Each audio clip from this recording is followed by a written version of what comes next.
This is a story of a little girl searching, searching, searching. You made me love you. On June 22nd, 1969, the death of one of Hollywood's most beloved stars came as sad news to America and the world.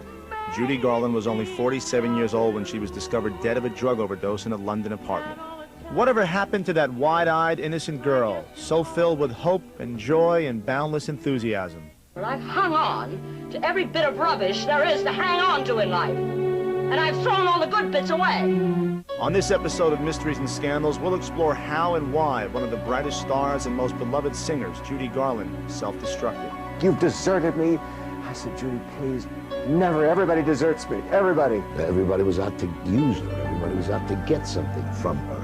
She kept running away, running away, running away. Sadly, Judy learned you can run, but you can't hide. I'm A.J. Benza. Join me as we examine the agonizing life of an American tragedy, Judy Garland.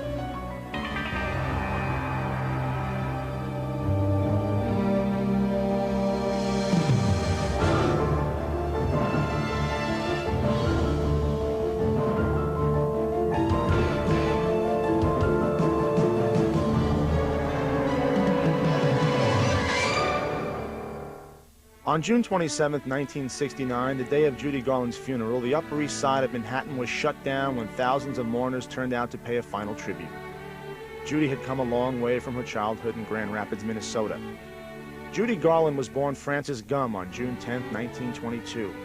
Her father, Frank, owned a local theater where her mother, Ethel, played the piano. Judy was the youngest of three girls, which earned her the nickname Baby Gumm. Marcella Radwin was a lifelong friend. She was a joy.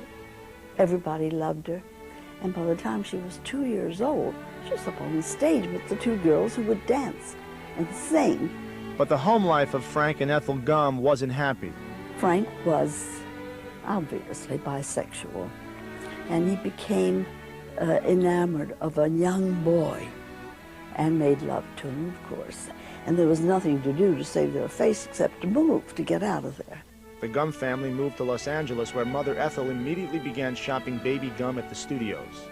Everybody went crazy over that little girl. But the name Frances Gumm was a tough sell, so Baby Gumm became Judy Garland. Biographer Gerald Clark. Finally, she went to MGM, and she was signed in September 1935.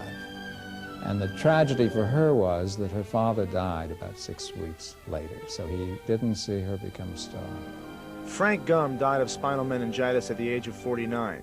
Judy was only 13 at the time. John Carlyle was a close friend of Judy's. I think she adored her father.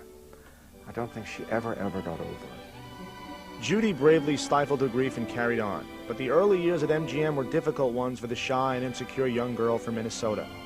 Judy was the ugly duckling. Louis B. Mayer said, oh, there's my little hunchback, because Judy had a way of hunching her shoulders.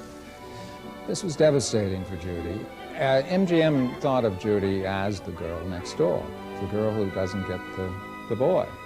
And that's the role she played in several of the Andy Hardy movies. She became Mickey Rooney's sidekick. She had a crush on Mickey Rooney, and everybody knew this. Judy Garland and I were just meant, from the word go, to be a part of each other's life.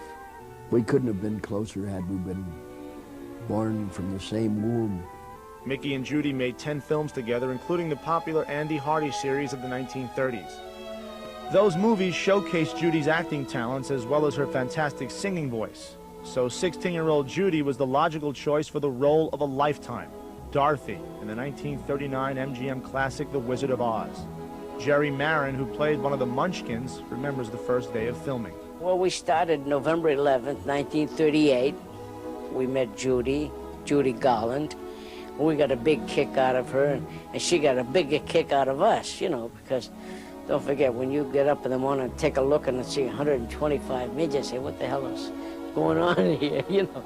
It was during the filming of The Wizard of Oz that Judy began a lifelong battle. Donna Mason was a choreographer at MGM.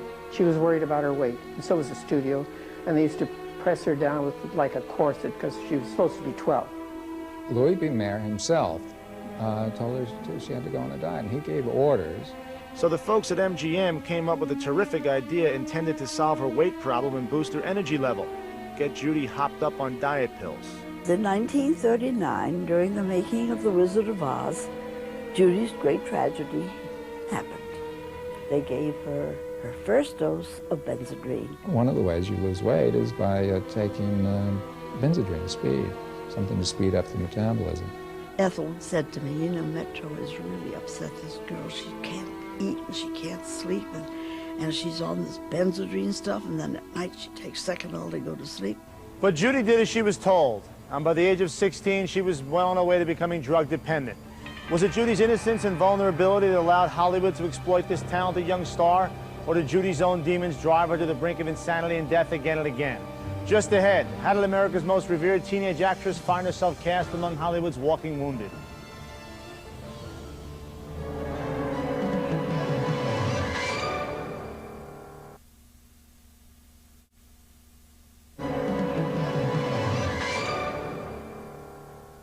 Judy Garland was 16 when she starred in one of the most beloved films of all time, The Wizard of Oz.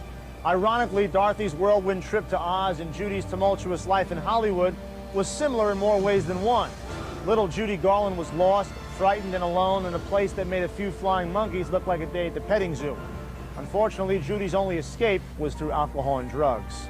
As Judy's popularity grew, MGM began preparing her for more starring roles, while choosing to ignore her ever-growing dependency on drugs. In the early 1940s, Eugene Alfred Pagano became Judy's hairdresser. I used to say, Judy, why don't you stop taking all of these pills? She said, well, I can't go to sleep at night. And she was not conscious of who the sweet Judy Garland was. In addition to the pills, Judy was irritated about having to play teenagers. Judy's frustration only added to her emotional problems and her conflicts with the studio. Judy almost missed one of her best roles, which was Meet Me in St. Louis. This was 1943 when it was being made. And by this time, she was 21 years old. Vincent Minnelli was the director. They couldn't get along.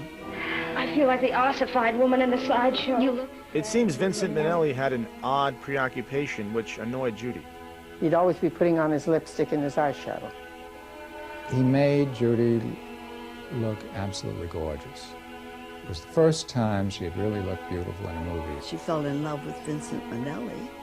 He was an out-and-out pronounced gay. He had never been out with a woman that I knew of. I never pictured him married. I don't think anybody would picture him married. I don't think even Judy pictured him married. And I think he just wanted to be married to somebody. And he picked her. And they did have a baby, which was, you know, sort of a minor miracle. And they had a wonderful baby. Liza was absolutely a dream. That dream baby, of course, grew up to be the Oscar-winning actress Liza Minnelli. After Liza's birth, the pressures of a difficult marriage, motherhood, and fame sent Judy to the brink. Her first real breakdown came in about 1947, which was the time of the pirate. And she became paranoid. She would, in fact, hallucinate. She would go onto the set, and there was one point they had a bonfire. It was part of the movie. She ran around saying, they're trying to burn me alive, they're trying to kill me. So she had lots of doctors, and each doctor didn't know what the other doctor was doing. So she had anything she wanted, at any time she wanted. Then she was going to do Annie, Get Your Gun, and she fell apart. She couldn't really go on. She was exhausted, so they took her off the picture. Marcella Rabwin is the widow of Dr. Mark Rabwin, Judy's family physician. Mark went to see L.B. Mayer. He said, Mr. Mayer, I just want you to know, I think Judy's going to die if you keep her here under contract. So he said, get her well. That's all he said. Next year, the studio fired her. It was the spring of 1950, and Judy, now 28 years old, was devastated by her dismissal. MGM had been her home for 15 years. She made more than 25 films for the studio, bringing in well over $100 million, which was very, very big bucks for the time. But studio executives aren't notorious for their overwhelming loyalty. Judy had become an embarrassment and a nuisance. It was time to cut her loose. Depressed, drug addicted, and out of work, was there any hope for a comeback? Or was Judy headed straight into a yellow brick wall? So always look for the silver lining.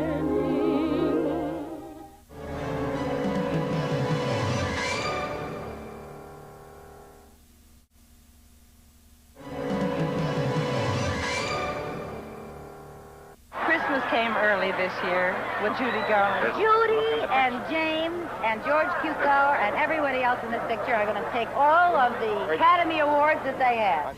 Judy Garland was without question one of the greatest stars Hollywood ever created.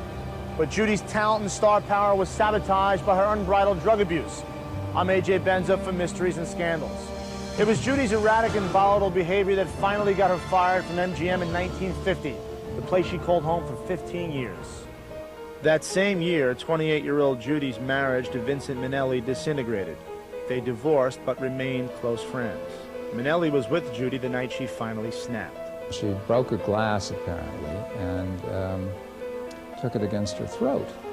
And somehow the newspapers, the columnists found out about it, and there were headlines all over the world. Judy did spend time in a sanitarium, and upon her release went to New York for some rest. It was there in the summer of 1950 that she met and fell in love with producer Sid Luft, who would become her third husband. Sid encouraged her to return to the concert stage. Judy hadn't performed before a live audience in more than 15 years.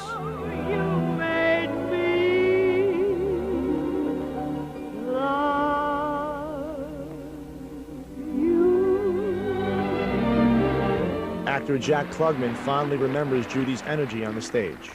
Every performance was 150%. You didn't know how she could survive. Belting and caring, and if the audience gave her any kind of love, she went all out. She made every person in the audience feel as though they were sitting in her living room. And when she sat down on the apron to sing Somewhere Over the Rainbow,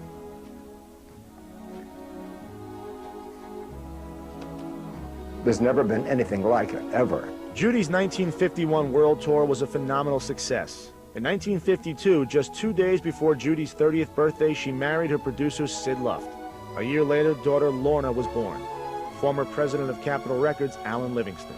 Sid, in his own way, managed to keep her going and keep her away from the things that she shouldn't have, whether it was alcohol or drugs or whatever. And he made a career of it.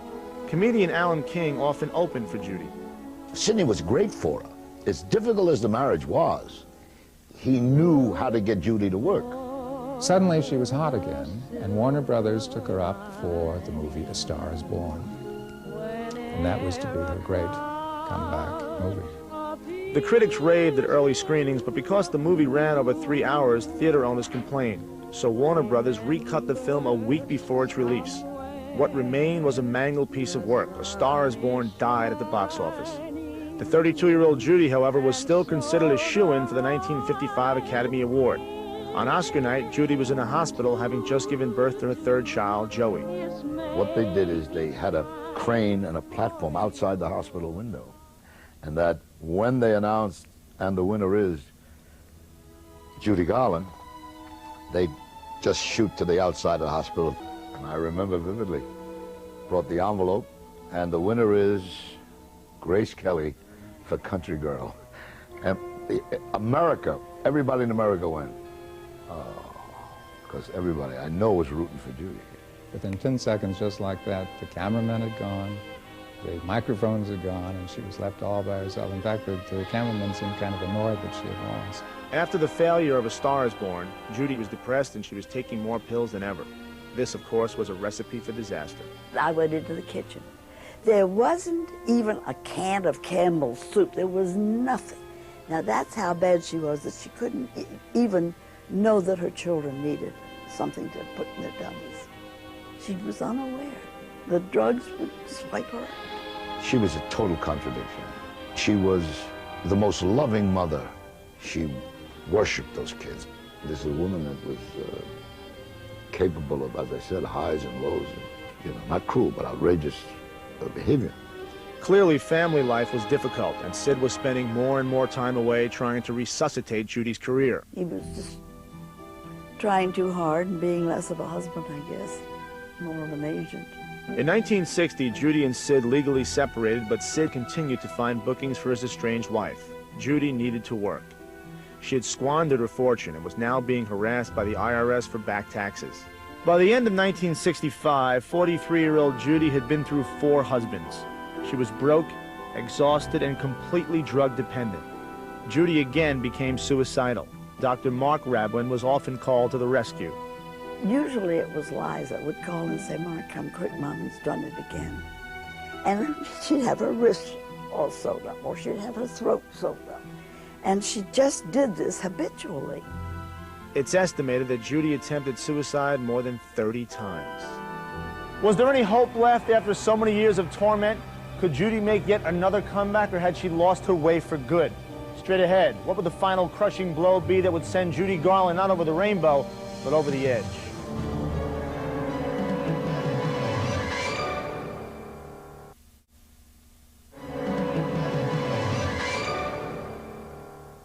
You don't know what it's like to see somebody you love crumble away in front of your eyes, bit by bit, day by day. In the early 1960s, Judy Garland, now in her 40s, was the highest paid concert performer in the world. Judy toured the globe from Hong Kong to Sydney to Athens. Audiences couldn't get enough. But what the public didn't know was that behind the curtain, Judy's life was falling apart. Despite all the money she was bringing in, Judy was broke. She was being hounded by the IRS for back taxes. And of course, there was her ongoing battle with prescription drugs. And Judy was losing. So how did one of the world's greatest entertainers end up penniless? Many suggest that Judy's agent, David Beagleman, embezzled millions of dollars from Garland. The money that Judy earned was sometimes picked up in Las Vegas by David Beagleman, and carried out in a satchel. And Judy probably never saw any of it. Financial insecurity was an ongoing frustration for Judy. And they had to leave hotels because she didn't have the money to pay. And Liza has described to me how they put on all their clothes, everything they owned, one thing on top of the other. They'd put a coat on top, and they'd go stroll through the lobby and get in a taxi cab and go to another hotel. Never paid the bill. She called me at the office, and she sounded quite terrible. She said, "Alan, I want to come in and make records." I said, "Fine, Judy, you come on in." She said, "I want $1 million first." And I said, "Judy, I can't do that, but come on in, let's make some records." "No, I want $1 million, Alan. I'm a legend. I'm a legend, and you've got to give it to me." In 1968, it looked like another comeback was underway when 46-year-old Judy was offered a coveted role in the film The Valley of the Dolls. These are the actual costume tests for the film. Longtime friend John Carlyle. The character of Neely O'Hara supposedly was Judy Garland, whereas Judy was signed to play the sort of Ethel Merman, older, tougher part. I think she was terrified because she would shut herself in that dressing room and not come out. You pardon me, but I do get the giggles. Because of her erratic behavior, Fox executives fired her from the movie after just 1 week. There were months in the late 60s when she had no money at all. She would stay in other people's apartments, so it was a desperate time. Having Judy stay over 2 or 3 nights was wonderful. Having her stay over for a few weeks would have killed me. Judy was not one to be alone for very long. In 1969, she married her 5th husband, discotheque manager Mickey Deans, 20 years her junior. If you see pictures of her at her wedding to Mickey Deans in London in March of 1969, a thin little thing. And overweight was no longer a problem then. She looked emaciated. I called her on her 47th birthday. She was all by herself and she was in bed. And I said, "Happy birthday, my love." And she asked me how my cat, Judy, was. I had 2 cats. One was named after Judy. Judy was very sick, my cat. And she said, "Oh, darling, put her up on the bed." And I did. And Judy sang "Somewhere Over the Rainbow" to that cat. And the cat lived longer than Judy. Judy Garland was found dead of a drug overdose in a London apartment on the morning of June 22, 1969. Despite her many suicide attempts, the coroner called Judy's death unintentional. She was just 47 years old. Judy Garland's funeral was unforgettable. And the funeral, of course, was very dignified and very beautiful. And then 6 strapping 6-foot men picked up the coffin and held it over their heads and slowly walked out of the funeral parlor. It was the most impressive. Much more than sad, it was impressive. Even beyond her illustrious accomplishments as an entertainer, Judy Garland's greatest legacy is the way she captured people's hearts. The honesty and vulnerability in her work made people feel as though they were looking into her soul, and they were. Judy will live on forever as Dorothy, a lost little girl trying to find her way home, but Judy Garland never would. That's a sad end for a woman who deserves so much better from life. I'm A.J. Benza. Join me the next time we take a stroll down the flip side of the Hollywood Walk of Fame. You know, I watch television a lot, and I enjoy it very much.